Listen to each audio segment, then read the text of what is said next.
Now, I would then like to welcome our next contestant, please. Will you come in, gentlemen?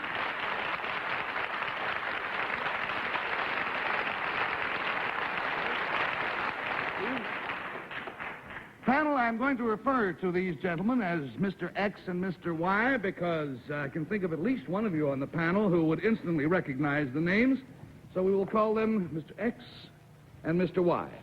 Mr. X, will you tell us where you're from, sir? Houston, Texas. Houston, Texas. Mr. Y, where are you from, sir? Anderson, Indiana. Anderson, Indiana. And it's only fair to tell you, panel, that these two gentlemen have separate secrets, but closely related secrets. So with that hint, Mr. X, will you whisper your secret to me, please?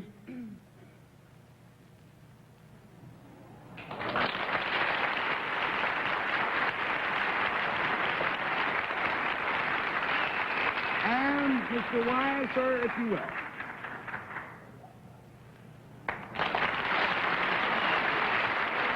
How marvelous. All right, panel, to help you classify the secret, the clue concerns something these gentlemen did. And direct your questions to either one. That makes no difference. We'll start with Bess, please. Mr. X, this thing that you did Mr. Y do it in his youth? Yes. Something that was done by Mr. Y. Was it something that required special training? I would say, both of Yes? you gentlemen, that yes, you must train quite Yes. vigorously for this. Yes, Yes. Special education? Formal education? On our show, by the rules, when we say special education, we mean a college degree or something of that nature. Special knowledge, certainly, but not formal education. $20 down, $60 to go. We go, please, to Bill Cullen. To Mr. X, the thing you did, sir, was it in the field of athletics? Wouldn't we say, rather than directly athletics, the wide field of sports? Automobiles. Who are you asking? Well, both, but Mr. X... let me... You're better off than I am. Let me direct it to Mr. X. Was it, sir, automobiles? Yes. Well, should I then? Sure, Indianapolis this year and Indianapolis. Right. Got to. And you're... Well, you got him right. You got him right. This is A.J. Foyt, who won this last week's Indianapolis 500-mile race.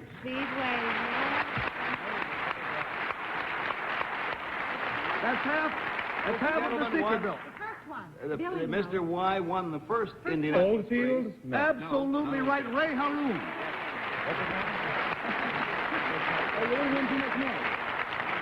Oh, yes. Yes, Mr. Harroun won the first Indianapolis race 50 years ago, which is just marvelous. At a tremendous speed at that time. Absolutely. We'll bring that out. Now, Mr. Foyt, you certainly rode a thrilling and I must say somewhat frightening race last week. Now, what was your average speed? A little over 139 miles an hour. 139 miles average.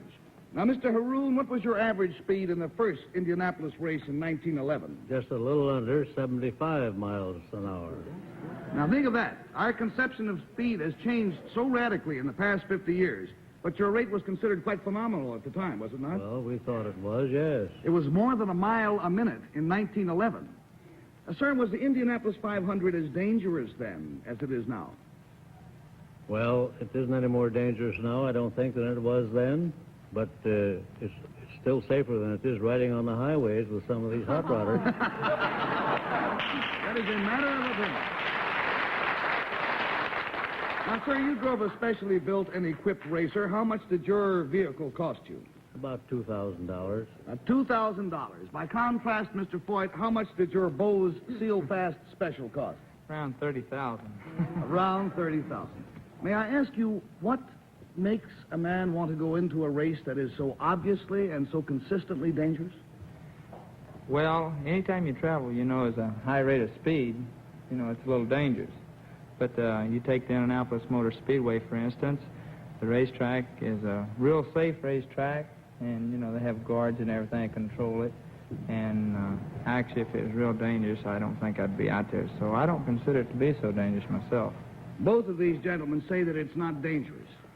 An insurance salesman will tell you that their rate of insurance is about twice what it costs us to drive on the highway. We are honored to have you both with us tonight. The 1911 and the 1961 auto racing champions. Your money and your Bristol-Myers gift package will be waiting for you off stage. We're very proud.